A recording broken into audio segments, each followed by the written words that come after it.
Hey, welcome. Today I'm going to talk about why I think we're probably in the golden era of gaming and what that might mean. So, why do I think that we're in the golden era of gaming? One, I've been gaming for 35 plus years. I've been around and seen a lot of games, and I've seen the industry change, in many different ways.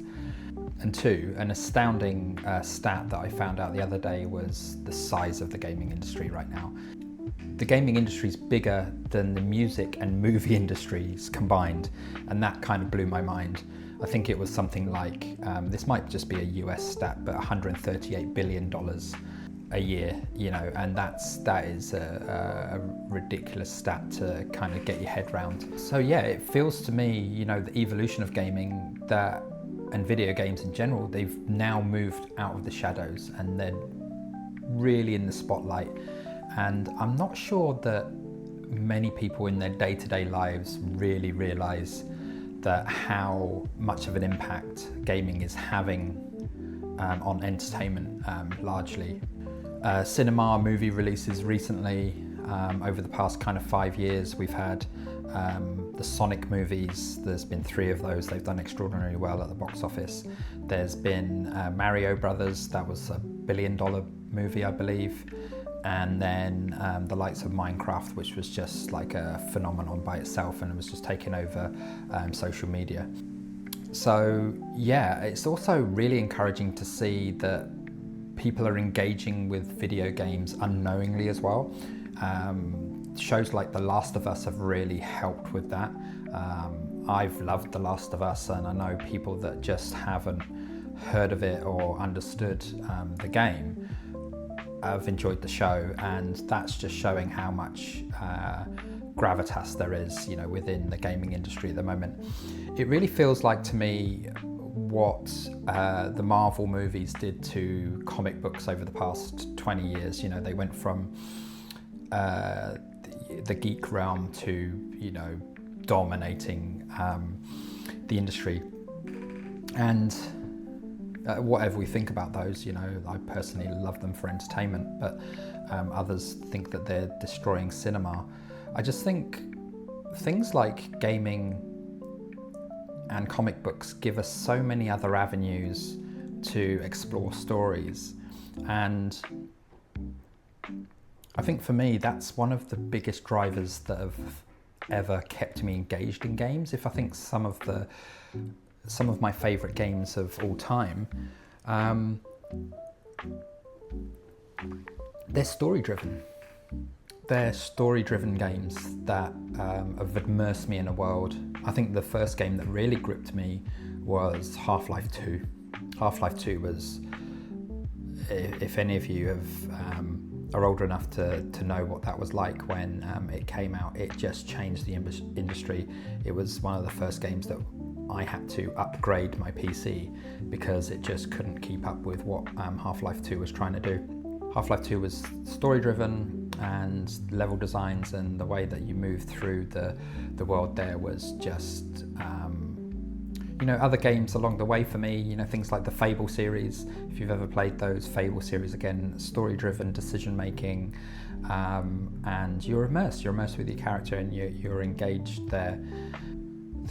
When things really started to change was online gaming and online communities, and the worlds of World of Warcraft, which I was heavily addicted to for a number of years, and then moving on to things like the Call of Duty series with like Modern Warfare 2. That was just the OG, and still remains today probably the best game that they've made. And then looking at games today that are just absolutely blowing my mind. For me, I think Elden Ring is possibly my favourite game of all time. It's definitely my favourite solo player experience, so time that I've sat by myself and enjoyed. I look back to earlier games that I played solo that I really enjoyed, like Resident Evil 2 would be one of those. And then a game like Gran Turismo when that first came out, again, that was just pushing the boundaries, and it was miles ahead, and I just put hours and hours into Gran Turismo. I just loved that game to death. I think again, once online gaming became a prevalent thing, games like Counter-Strike and obviously the Half-Life, off the back of that, the Half-Life 2 mods, things like Team Fortress 2, and I used to play a game called Frontline Force. Frontline Force I used to be pretty decent at, small player numbers, but absolutely loved those games. So that's when online gaming, LAN parties, and those things were really present in my mind. There have been a few core games that have really stood out and pushed things forward to the next level, whether or not we like them. The Diablo series, the Fallout series, the Forza series. Those games have pushed things forward and really set high benchmarks for what's to come. And I think that's a great thing. And again, going back to the Dark Souls and what Elden Ring has done, that has set a massive benchmark for whatever comes next. And I think we have to be quite careful because that benchmark is so high now. Whenever anything comes out, we're obviously can be really quite critical of what those games are and what's happening with those games, and you get a lot of negativity, especially on socials, or people that have got sway, and they can really decimate or make a game. I think about the power of someone like Asmongold, and I really like his take and his style on how he talks about games. But I hope he realizes the weight he has, that he could absolutely destroy a studio, a gaming studio, and affect real lives on some of the comments he says, because what he's saying is like it affects millions, and that is some real power now. So are we in the golden era of gaming? I think absolutely yes. I think we need to, all of the things I just talked about combined, put us in a really privileged position where this can be taken anywhere, and there's investment, there's interest, and I think with those two things, if there's money coming into an industry and there's a big enough audience, which there certainly is of both, we can go and push things that were never available before. You can put hundreds of millions of dollars into a game. It doesn't necessarily mean it's going to be good. Look at some of the Call of Duty series, but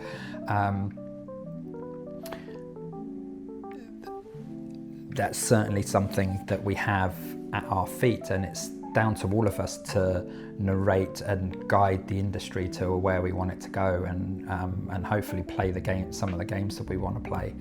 And then, having the extension of that into other areas. Again, I just touched on movies, but I know that the Elden Ring movie is in development, and which is being directed by, I believe, Alex Garland, who just did the 28 Days Later movie, which is pretty good. If you're interested in that stuff, go out and see it. I enjoyed it. I know a lot of you didn't, but hey. But something like the Elden Ring movie, that could be a complete car crash, or it could be absolute cinema. It could be one of the greatest things that we've seen on the screen if they get it right and they tie into their, I'm not really sure what that movie is going to say. I'll be honest, I was confused by elements of the Elden Ring story, because I probably didn't go and piece everything together as much as I can. I got the core concept of what I was doing, but it's going to be really interesting to see how the story that they tell and what that's going to be. So that'd be interesting. I think also the flexibility of gaming these days with the platform services. Xbox Game Pass is a beast at the moment. They're getting those day one releases. They are releasing some really good titles like back to back, and some of the games that you can just play or revisit on Game Pass are really cool. I picked up actually, and I made a video on it, The Division 2, which is a 2019 game, and just because it was on Game Pass, and played it, and I thought, how the hell did I miss this? This is an amazing game, and I know some of you will be kicking me for that, but yeah, it's really good. And then it also gives other smaller studios a chance to shine as well, something like Game Pass. Firebreak I just played. I've only played a couple of rounds of that, but I'm quite enjoying the silliness and the way that is panning out. So that's quite cool. And then some really left field games for me that have come out of nowhere. Games like The Alters. I've played about an hour of that, and I'm really intrigued to see where that takes me. Visually, it looks great. I love the concept. I'm just not sure how that's going to play out, with the story. So I will do a video on that, and I'll play that a little bit later. I think other reasons why we're in the golden age of gaming is games like Fortnite, and I stayed away from Fortnite for many years. Again, the power of social media was telling me that it was a kids type game or whatever. But if you haven't picked it up, or you've got this real snobbery around what Fortnite is, from a pure gaming experience of just playing with friends, enjoyment and fun, and constant evolution of what it is, Fortnite is doing an amazing job right now. So whoever is pushing Epic Games and running Epic Games is getting it right. The new introduction of things like the blitz mode, and the way that the seasons change, and you can have a poor season in a game and then they release another one which you love. I wasn't too keen on the Star Wars one, even though I love Star Wars. I just didn't like that season, the way it played out, and the weapons and things. It just, something was off for me, even though I'm a heavy Star Wars fan. But I'm enjoying the superhero or the heroes season now, and that's really cool. I've been enjoying that. So there are games that are pushing that crossover between entertainment and gaming. Just touching on that superhero thing. Look, it is clever marketing at the end of the day. It's what they're doing. Think about the Superman movie that's coming out, and having a Fortnite event around heroes where Superman is the main character, and you've got Crypto the dog and stuff in there. That's just building up social awareness and trying to capture an audience that might not have necessarily gone and seen Superman. So capturing some of the Fortnite audience there and bringing them along for the journey. So that'd be interesting, and I think those sorts of moves are just really clever. As much as the likes of Call of Duty do those things around skins, and they have kind of events and things, I just don't think the game modes and the way that the fan base really, the Call of Duty fan base kind of appreciates that. I might be wrong. Look, I sit in both camps. I do play both games, and I love Call of Duty. Like I say earlier, for me, Modern Warfare 2 was one of the best games I've ever played, and the time I spent with friends online playing that are just some awesome memories. But they just seem to be churning out the same stuff, and it got really stale for me, and got absolutely sick of the cheaters. And I think actually part of the problem with the cheaters is content creators pushing and showing that this is how you have to be good at the game, playing the game in a way that is so aggressive, and so this is the meta, and you must be dropping 20 kills a game, and dropping your mates with Warzone, and it just got too much for me. I've lost my touch and I'm not any good anymore. It's probably true, but I don't really care, which is why I switched to Fortnite. And even though there are some sweats in Fortnite, and it can be a challenging game, the times that I have with friends there are much more enjoyment. So there are so many more opportunities these days to have games, connect with your friends. The cross-platform play is really good these days. I've got friends that play PC. I predominantly play on Xbox just for the ease of picking up the controller and turning it on and off you go. And that suits me and my lifestyle. Sometimes I'll jump into a PC game if it's not available on Xbox, and give things a go there. So yeah, that's another reason why I think we're definitely in a golden era of gaming, and I think that we have to acknowledge that and not lose sight of what we have right now. I think it is an amazing time. It's going to be really interesting to see how the industry develops over the next couple of years. My business brain kicks in sometimes, and I look at platforms like the Epic Games platform or the Fortnite platform, and I see that they are real opportunities for the likes of Fortnite to make money. And I think they are capitalizing on that. There's obviously so many things that they can do with having a platform and having the Unreal Engine there. I think it's going to be really interesting to see how Fortnite develops beyond further what it is now into something else over the next 4 or 5 years, and I think that's going to be one to watch. It is a juggernaut that's going to keep going.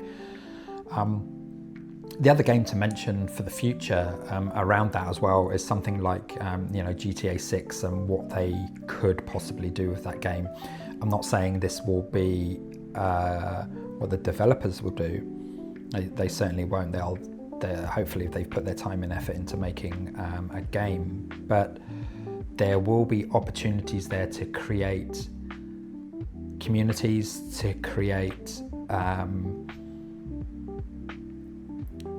instances that are, I can really see something like an in-game currency turning into something like a cryptocurrency. And that might seem really like a strange notion to you guys, but let's be real about what the heads of these organizations are out to do. They're out to make money, and if a game has got avenues to do that, whatever that might be, they will look to do that, and then that does have a trickle-down effect. If you look at something like what Roblox does with its Robux system, you can be a creator on Roblox. You can create these instances in these games, and they can become uber successful and then just pick up so much traction that, putting some time and effort into creating an instance or I don't know what they call them, a game within Roblox, something like my son he plays Fish and what's the other one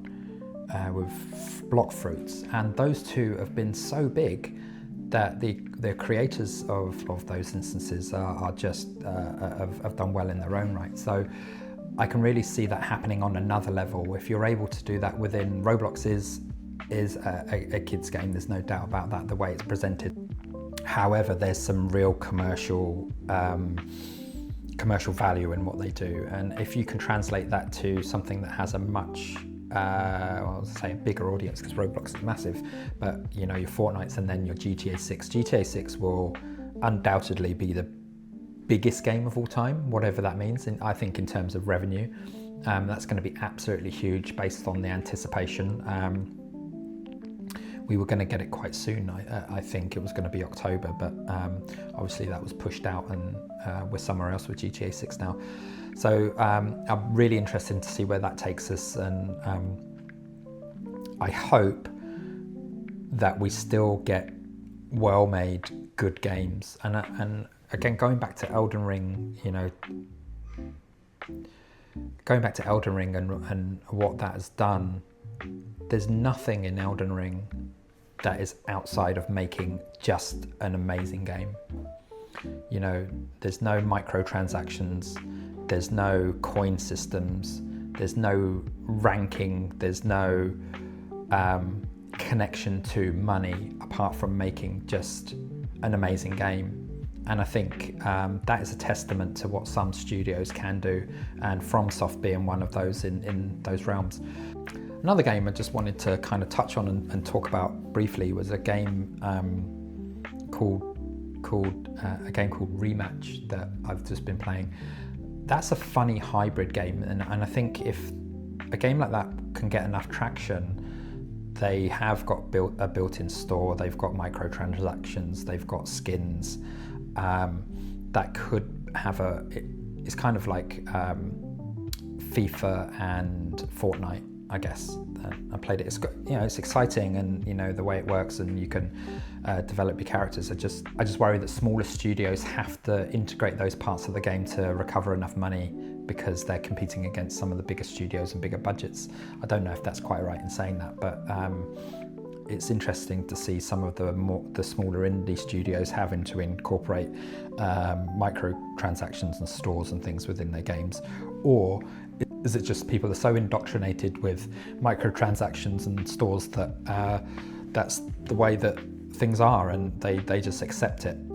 I also think there's never been a greater time for some of these indie studios to get traction and get in the consciousness. It doesn't take a lot, again, for a content creator or a streamer to pick up an indie game, play it, and it just take off.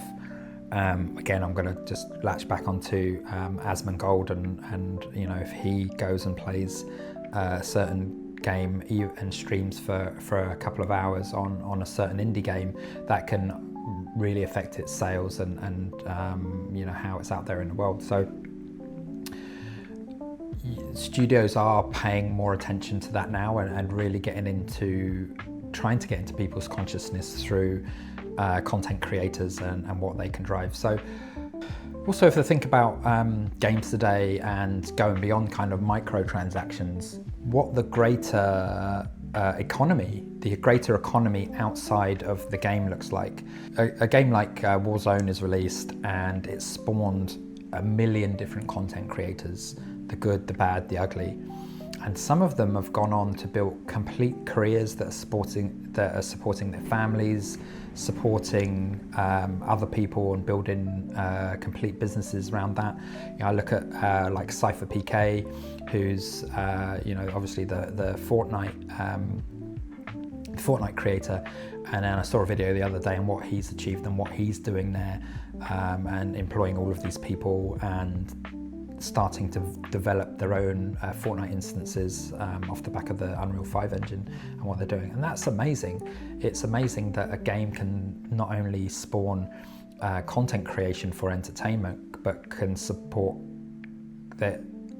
complete ecosystems of economy, and employ all of these people just around content and people's interest for games. So we're in a time where it was unfathomable 10 years ago, especially, that you would make any money from talking about video games. But now it's like an absolute reality.